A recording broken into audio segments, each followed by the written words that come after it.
বাঙালির 12 মাসে 13 পার্বণ। এই 13 পার্বণের মধ্যে নবান্ন একটি উৎসব। বাঙালির প্রায় প্রতিটা ঘরে আগে এই নবান্ন উৎসব পালন করা হতো, কিন্তু কালের পর্যায়ক্রমে এখন অনেকটাই বিলুপ্তির পথে।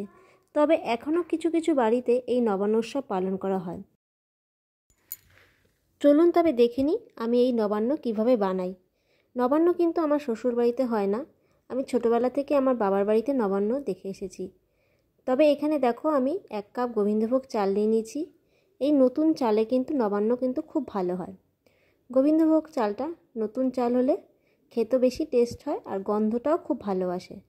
তাই এখানে দেখো 1 কাপ গোবিন্দভোগ চালের মধ্যে আমি কিছুটা জল দিয়ে দিচ্ছি।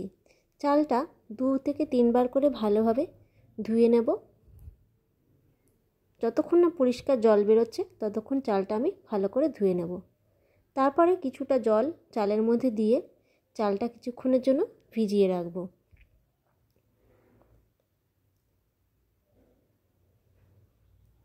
ঢাকাটা তুলে দেখে নিচ্ছি চালটা ভিজেছে কিনা।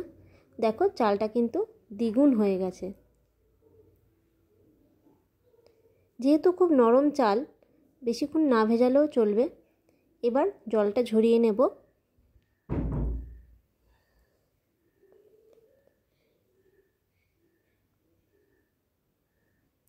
ভালো করে জলটা ঝরিয়ে আমি একটু রোদে দিয়ে দিয়েছিলাম, যাতে শুকনো শুকনো হয়ে যায় আর চালটা গুঁড়ো করতে সুবিধা হয়। এখানে দেখো একটা নারকেল আমি ভালো করে মিক্সিতে গ্রাইন্ড করে নিয়েছি। যত মিহি হবে তত ভালো হবে। তবে আগেকার দিনে পুরোটাই শিলে বাটা হতো, এখন কিন্তু আর শিলে বাটা হয় না, মিক্সিতেই করে নিই। আর একটা ডাব নারকেল নিয়েছি, ডাব নারকেলটাকে ভালো করে মিহি করে পেস্ট করে নিয়েছি একটু পান আর আদা আর একটু নারকেল, লেওয়া নারকেল রেখে দিয়েছি, সেটা ডেকোরেশন করব। নিয়েছি এখানে গুড় দিয়ে নবান্ন খেতে বেশি ভালো লাগে, নতুন গুড়ের গন্ধটাই আলাদা। চালটা আমার গুঁড়ো করা হয়ে গেছে।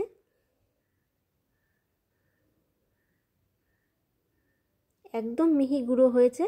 যত মিহি হবে তত ভালো হবে। চাল যদি দানা দানা থাকে একটু আপনারা চেলে নেবেন। এবার একটা বাটিতে প্রথমে গুড়গুলো দিয়ে দিচ্ছি। অনেকের বাড়িতে কিন্তু দুধ দিয়ে নবান্ন করে, আমরা দুধ দিই না, আমরা ডাবের পুরো জলটা দিয়ে নবান্নটা করি।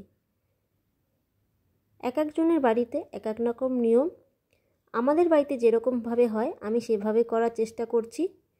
মা আমার থেকে অনেক ভালো করতো, কিন্তু মাকে তো আর এখনও সবসময় কাছে পাই না, তাই নিজে যেটুকু পারি সেটুকু করে খাওয়ার চেষ্টা করি। এবার নারকেল দিয়ে দিলাম চালের গুঁড়ো।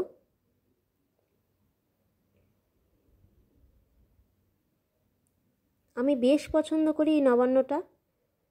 আমার শ্বশুরবাড়িতে সেরকম একটা কেউ ভালোবাসে না, তাই আমি খুব বেশি বানাই না, অল্প একটু বানাই, ঠাকুরকে দিয়ে তারপরে আমি এই সবাই অল্প অল্প খায়, সেরকম বেশি খায় না।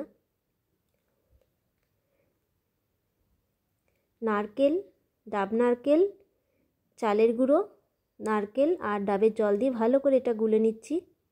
এটা একটু ভালো করে গুলতে হবে, নারকেলের তেলটা বেশ উঠবে তত বেশি ভালো লাগবে।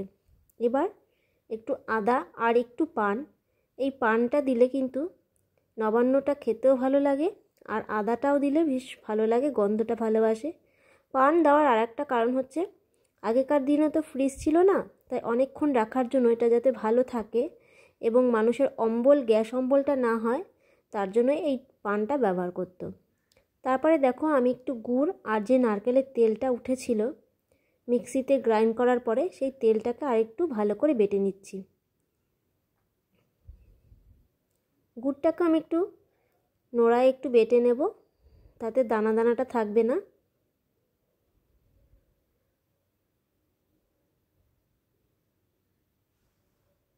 শিলনোড়ায় বাটলে কিন্তু নারকেলের তেলটা খুব ভালো পাওয়া যায়, তাই জন্য আমি শিলনোড়ায় বেটে নিলাম। নারকেলের গুড়, নারকেল দিয়ে সব কিছু ভালো করে বেটে নিচ্ছি। এবার এই চালের জলের মধ্যে এটা দিয়ে দিলাম আর একটু পান আর আদা বাটাটাও দিয়ে দিলাম। ভালো করে গুলে নেব। নিচে দানা দানা পড়ে যায়, চেষ্টা করবে ভালো করে গুলে নিতে এটা। তবে চালটা মিহি হলে বেশি ভালো লাগে। দেখো আমার নবান্ন কিন্তু তৈরি হয়ে গেছে একদম। এবার আমি একটি বোলের মধ্যে ঢেলে নিচ্ছি।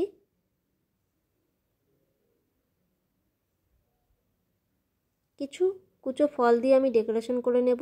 এখানে আপনারা আপনাদের মতো ফল দেবেন, যে ফলটা আপনারা খেতে ভালোবাসেন। লেওয়া নারকেলটা মুখে পড়লে খেতে বেশ ভালো লাগে, তাই আমি লেওয়া নারকেলটা ব্যবহার করলাম। তাই রেডি হয়ে গেল আমার নবান্ন।